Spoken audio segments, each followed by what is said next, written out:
In 1977, the Voyager 1 probe began its journey, bearing messages to any life forms it may encounter in interstellar space. On board were 2 gold discs representing the sounds of Earth. Chuck Berry's Johnny B. Goode joined other American roots music recordings with a song cultivating the mythology of a guitar-slinging hero emerging from the Bayou country near New Orleans. Afro-American music had already circled the globe, coming from sources in the Deep South, with the blues becoming the common core of popular music. One cannot even begin to explain Elvis, Led Zeppelin, Elton John, the Rolling Stones, or even the Beatles without a deep dive into the blues. The blues is the mother of the roots of all music, blues and gospel. We've been living in the blues era since Jelly Roll Morton published Jelly Roll Blues.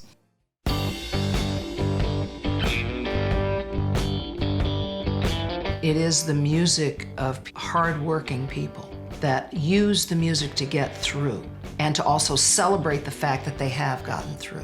There's so much joy to be had. People aren't sitting there crying in their drinks. They're dancing, they're moving, they're grooving, they're laughing, they're having a great time.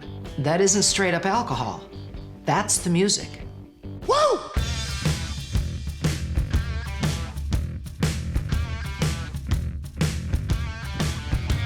Top musicians have reached to the blues over the last century to build their skills and test their mettle.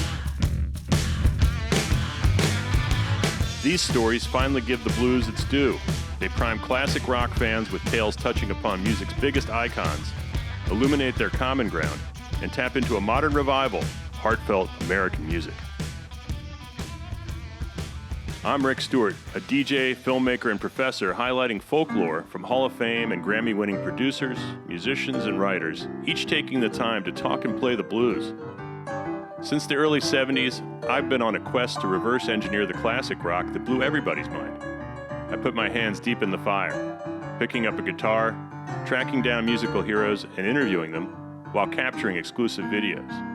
I wound up sitting on top of an inspirational treasure chest of music history that I felt compelled to share. In 2003, Joe Louis Walker said, "Rick, you gotta save the blues, man, you're young enough." I didn't know what Joe meant then, but it later made sense to relate my findings. Most artists shared a passion following their heroes into the craft of blues and roots music. They measured up against it. I feel like I'm a very, very small part of it, and I'm very proud to be a small part of it. Blues is still kind of shining through in rock and country and R&B. A lot of people might not recognize it, but it's in there. I mean, it's got to be. That's the start. R&B, jazz, funk community, whatever you want to call it, all the music is based around 8-bar, 12-bar, 16-bar blues. The labels that they stuck on players that was doing this long before there was a label, it was all called the blues. This story concerns the top-selling and touring acts of all time. At the apex of classic rock, Woodstock fans gathered expecting blues credibility from headliners who'd spent years paying a blues or rhythm and blues apprenticeship. Santana had led the Santana Blues Band. The Who had begun with a maximum R&B sound. Sly and the Family Stone melded gospel and R&B into pop. And Jimi Hendrix built his early reputation on the Chitlin circuit. On Electric Ladyland, Hendrix tipped his cap to circuit colleague Earl King with a cover of Come On, Part 1. I like Jimmy, but I didn't know who he was until I saw his picture on an album, and somebody kept telling me, "Earl, you know this guy Jimi Hendrix got one of his songs he did." And so I went on Jimi Hendrix. When I saw his picture, I said, "Man, that's Jimmy James, man. That's the guy used to be with Little Richard and Gorgeous George." I said, "I know."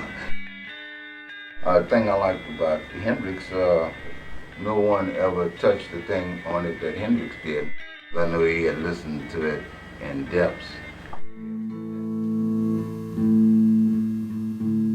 Songwriter Tony Joe White supplied Elvis 3 songs, including Polk Salad Annie. Never got the chance to tell him I like the boots he wore and the faded denim jacket bought from some Mississippi store. Been in Memphis a couple of times in the old Stax studio. Hung out down there a few times. He always treated me really good, man. Soulful man. He really liked guitar playing, you know. He knew a few chords, but he would try to get you to show him a few little bluesy licks and stuff. He'd forget them in 2 minutes probably, but I'd show them to him. He just kept on laying it down.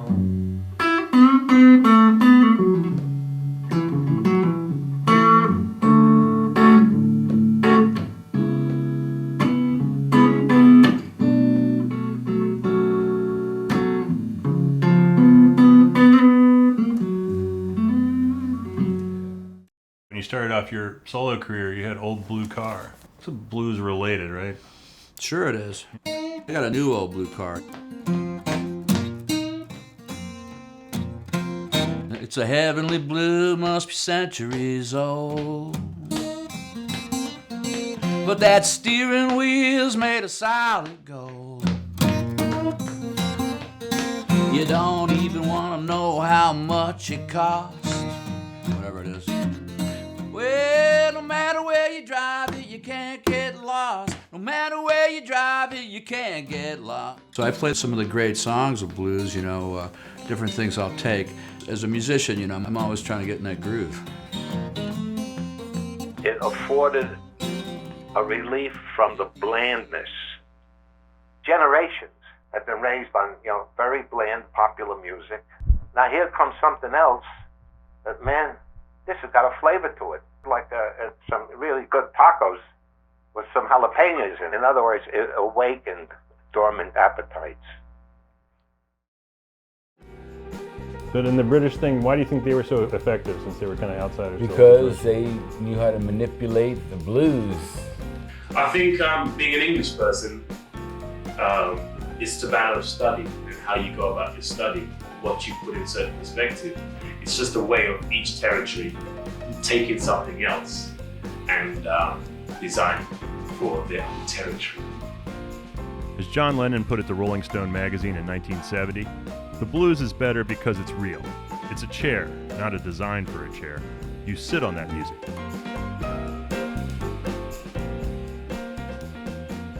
Last time we did an interview, it was 21 years ago, and we talked about Specialty Records in New Orleans, which was Art Group's operation.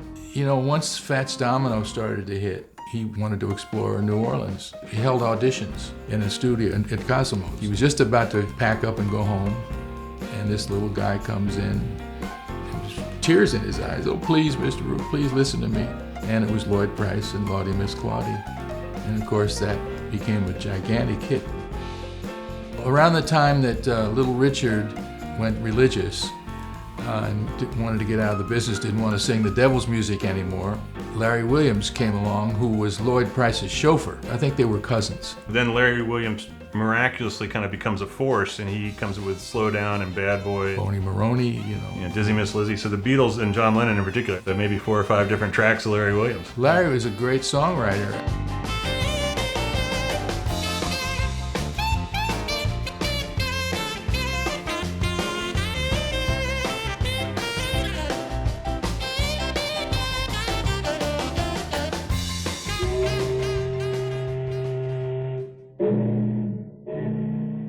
New Orleans is one of the birthplaces of some of the greatest American music of all time, and you know, to me, it's like the roots of an amazing tree, and the trunk is the Mississippi River, and you know, it emanates from New Orleans, and it comes up the river, and along the way through the Delta as it stops on its journey northward, the music evolves and changes, and and you've got your Delta blues and country blues, and it hits Memphis and becomes a little bit more urbanized and a little more slick, and evolves into Stax and Volt, and the great Memphis blues that came out more electric in character, and finally it kind of gets up to Chicago, where it evolves into this thing that people know as Chicago blues. Just follow the river up north, and you'll find the whole history of American music.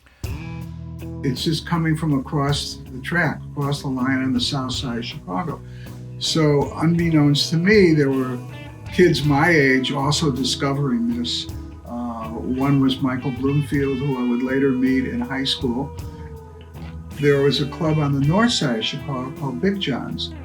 And then we would bring in Muddy Waters, and they would come from the south side and west side to the north side. So that was the first move. And then later on, when we left Chicago to go to San Francisco and the West Coast, Michael had told Bill Graham, who was the promoter of the Fillmore, bring in Muddy Waters, bring in B.B. King, bring in Hollywood, even Charles Lloyd, you know, and the kids would love it. And Bill took his advice, so we helped spread the word in that sense too. And then the blues crossed over to rock and roll. Michael and I backed up Bob Dylan in 1965 at Newport with Sam Lay on drums, you know, part of the Butterfield Band, and Jerome Arnold on bass, and Al Cooper was the other keyboard player. So it's already infiltrating now, you know, to the rock and roll arena. And we did all kinds of music, but blues was still the focus. The blues has so many facets that it defies definition. It may derive from the blasphemous French expression sacre bleu, and or the 18th century English term blue devils, referring to the DTs. Later, raunchy blue comedy and blue laws restricting alcohol maintain the rough edge. Meanwhile, the blues scale, form, and note are used across many styles.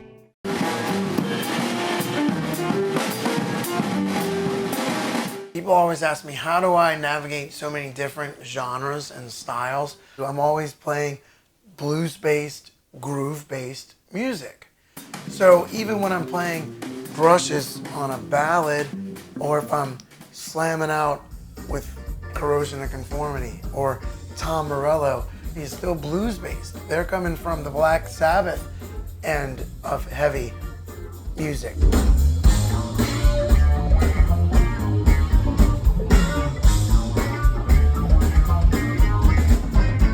So if I'm playing with Irma Thomas, that's rooted in the blues. If I'm playing with my piano trio, jazz, it's still rooted in the blues. I mean, I utilize the blues in everything I play. You know, there's a blues scale, which is paramount to what I do. It's where my springboard is from. Everything is based on that. Most of the people that learn how to play the blues, they can play a lot of other different kinds of music the way it's supposed to be played. I'll say it like that. The feel. Yeah, the feel. But it still was music that reached me and touched me. And I had found a methodology and a venue where I could go and make records in this idiom with musicians who knew how to play it. So it was a delight for me. Playing truthfully, in time and in tune, simply, and playing with a deep blues feeling.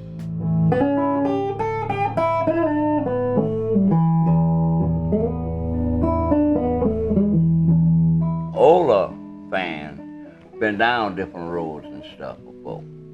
Been through different hard changes and everything. And they know what the blues is all about. Once you hit that note, it hits them.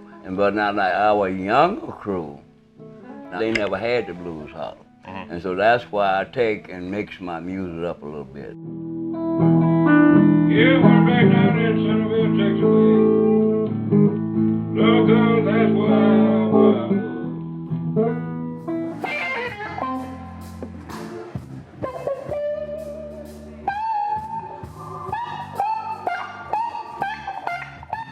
If you listen to real blues masters, you listen to Muddy Waters, you literally play the same solo all the time. It's the pure genius that you can put that in anything he does. The same slow blues in Long Distance Call or 19 years old, and it gets the same response whether it's in Paris, Texas, or Paris, France. Albert King got the same response with the same 7-8 notes, and that's pure genius. One thing that all of them told me, from Willie Dixon to BB, was Joe, don't try to be like anybody. He said a bad version of you doing you is better than you doing a good version of me. If you don't like the blues, you probably don't like your mama. It's a type of cathartic force for the listener and the performer. Completely cathartic. Takes me on a little journey, and then when it delivers me back, I'm a little bit better for it. Blues music had a great commercial run from the 1920s blues queens through boogie woogie, jump blues, R&B, and early rock and roll until the mid-70s when blues rock lost its popular perch. As I like to put it, the blues souffle fell in 1975. and a consolidation of radio and record labels pulled the business away from its regional roots. As classic rock became about lucrative tours and not new albums or groups, corporate labels seemed distant from the craft, typified by the question, which one's pink? Once again, the inspiration came from the blues, and two Piedmont bluesmen, Pink Anderson and Floyd Council, as their so-named supergroup took gospel choruses and spacey blues riffs to obscure distances, with Dark Side of the Moon landing on the Billboard 200 for 742 weeks, as the blues universe continued to expand. In 1980, Universal released the Blues Brothers, showering attention on the old-school R&B spectrum. Dan Aykroyd and John Belushi crossed the beams of comedy and music, updating the variety formula and dramatically growing the roots music fan base worldwide with action and eventual Princess Leia. They say life imitates art. If so, my life imitated this flick, as I too shared a frame with R2, this time in the Star Wars toy series, lived on the south side of Chicago, joined my blues heroes and songs, and bumped into a need for country, or rather country and western. In January 2019, I started a new radio show, Soul Country, digging the heartfelt music of the heartland, celebrating themes new and old in a wham jam of swamp rock, Muscle Shoals, Memphis, rockabilly, and outlaw with a dash of alt. I'm DJ Morocco, and we're in Soul Country, and it's my pleasure to have Gabi Kavasi here with us today.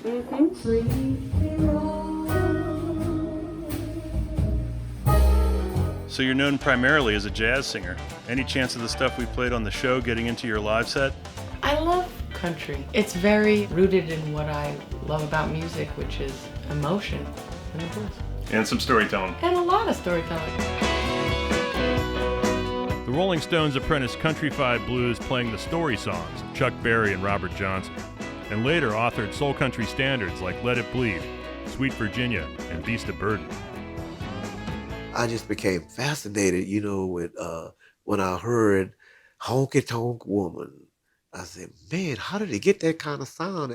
They got it from Robert Johnson, and Love in Vain and all those, you had the kind of music that came out of the Delta country in Mississippi, as opposed to the country blues, which came from the Piedmont pickers who their style was closely influenced by country music. The Rolling Stones' Beast of Burden, how'd you come upon playing that? The Stones or legends, I like to do a cover tune that people know, and people knowing that I like plenty, that they can relate to. So I take a cover tune and turn it into a Buckwheat article tune, giving it the respect that it deserves. In the 1960s, the band set the gold standard for rock artists by fusing a down-home gamut of Americana, from gospel to rockabilly. Their delivery was just magnificent, so relaxed, so easy. They were the most natural musicians I believe I had ever seen. I think it was their tie to the South. Levon Helm was from Arkansas, and I think that was the secret. I worked with the band on all these songs. I was so busy writing parts that I loved that material. Just Cripple Creek, Rag Mama Rag. Good heavens, these guys are bad. Well, Alan would tailor-make his songs to the individual artists that he recorded. He knew how to write for Lee Dorsey, because Lee Dorsey had that unique vocal. It was a cross between country music and rhythm and blues. He had kind of a little twang. I don't know what other artists I would have written Working in the Coal Mine for. I mean, that would have been, why would I sing Working in the Coal Mine? I'm too debonair for that. But Lee Dorsey, perfect. When I work with artists, I try and draw as much of them as possible. I would say it's like fitting on clothes, but in a spiritual sense.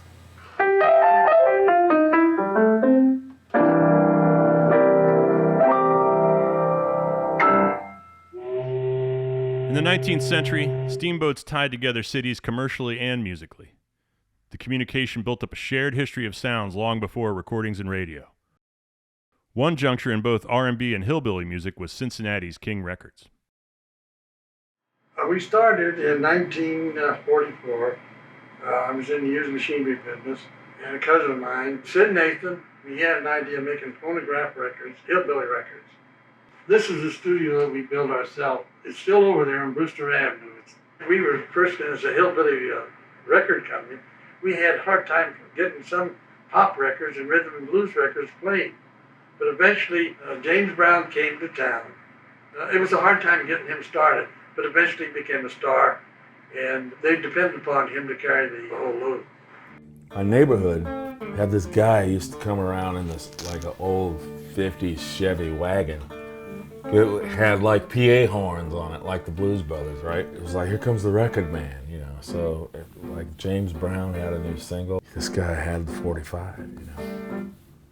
Here, kids. James Brown added country to his R&B stage show and fulfilled a longtime ambition when he played the Grand Ole Opry in 1979.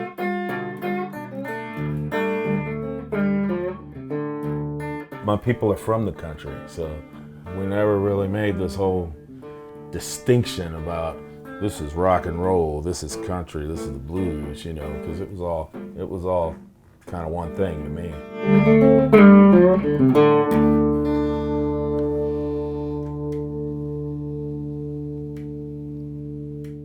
How did country music factor into kind of a soul and R&B band? I think that Art Neville probably brought those songs to the table, or Hingham High, the Western, and Booker T and the MGs originally recorded that. And that was an organ-driven song, and at the time, that was something that Art was listening to. We did a version of Delta Dawn. That's it. Used to sing Tanya Tucker, yeah. Delta Dawn. Soul country can still be found out on the road between hither and yon. I'm the king of the chitlin circuit. He really come from eating chitlins because when we come in the early 50s, we worked for chitlins.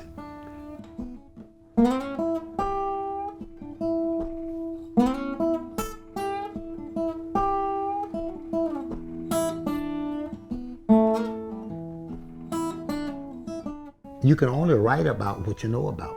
It's like writing a book. You can only write about what you know about. I know about the country life and the farm life and the making love, being in love, good, bad, up, down. I write about all those kind of things, you know.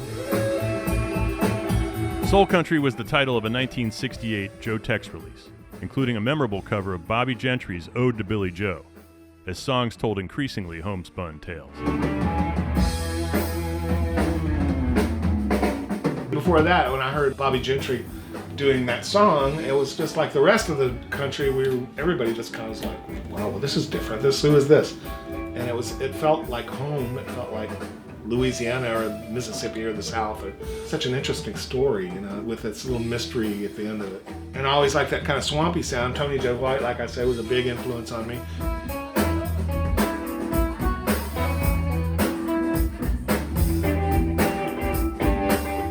Tony Joe White, the Swamp Fox, cut many great tracks in Muscle Shoals, Alabama. On a trip to the Shoals, I met Mississippi Stomp and lured them back to New Orleans for a choice soul country broadcast. Going down where the light shines through, oh, let it shine.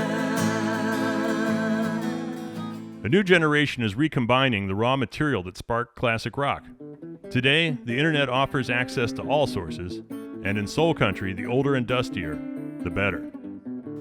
People got amplification in the late 30s, early 40s. It kind of drifted away from more personal blues, and it was like saturated. There was so much effects and stuff, and not really the content I was looking for personally. Banjo time.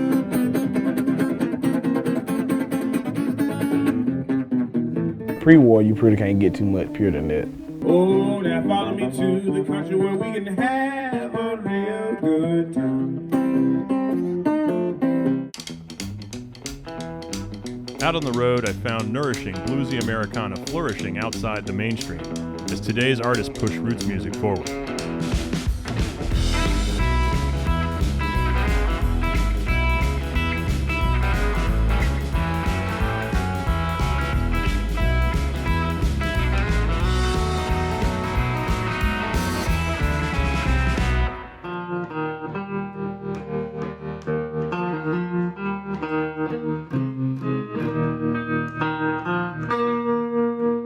In soul country, the voice of the writer is of paramount importance. Bob Dylan was my biggest influence by far of anybody. I think he's the best vocalist to ever make records. Tell me about the environment here in New Orleans. That's where you recorded with Dylan and Daniel Lanois, Series of Dreams. Yeah, that was my band playing on that. We were in a house up on Sonia Street, right around here somewhere. What were your thoughts when you found out he was including you in his autobiography? When I read it, I was over the moon, you know. I got it in writing, man. You can't beat that, you know. That's the kind of stuff I was striving for. When you dig hard enough, long enough, in the right places, you strike pay dirt and can even earn the respect of your heroes. On the micro level, this can be seen in the Blue Yodel.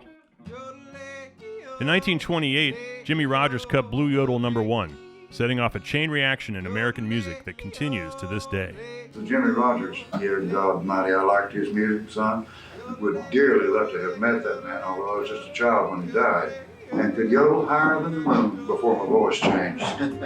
If anybody asks you now, who come hold this song?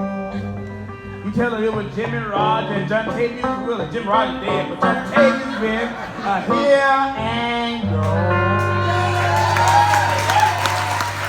Howlin' Wolf took his stage name from a canine moaning in the moonlight and began his trademark howl imitating fellow Mississippian Jimmy Rogers, bringing us full circle with the young reviving the timeless material. Back in 1995, a gypsy woman told me I was headed for a Saturn return, meaning an astrological loop stalling my stories for over a quarter of a century before they would see the light of day. Though space was the final frontier, the exploration of the country and western frontier isn't over yet.